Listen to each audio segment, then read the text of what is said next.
gözün unutma seni körgen köz aldığın Rukka tağların Tiga kulaklıdan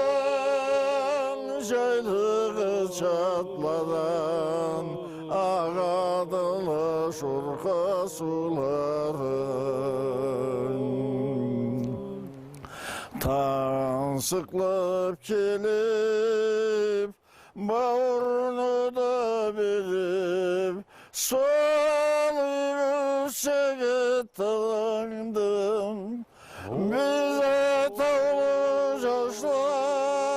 Köme uykumaşla Eti bize seni karandan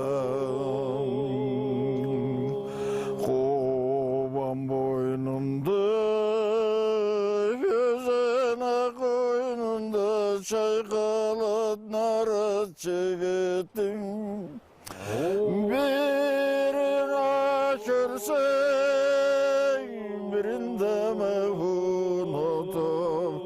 Barda türlü türlü kögetin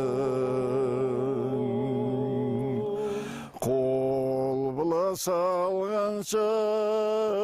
Julduz açangança Kukka has bolup kümbetin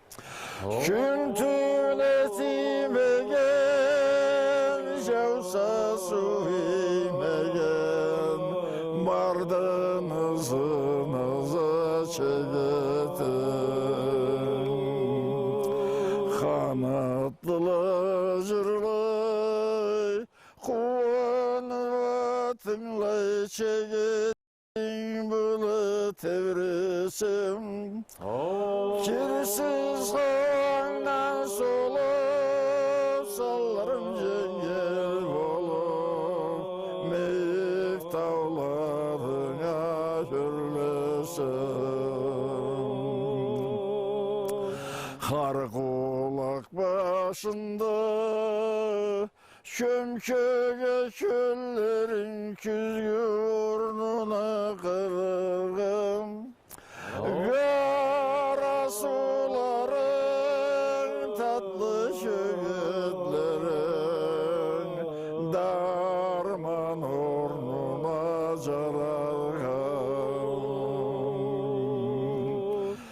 Caydirimegin tükür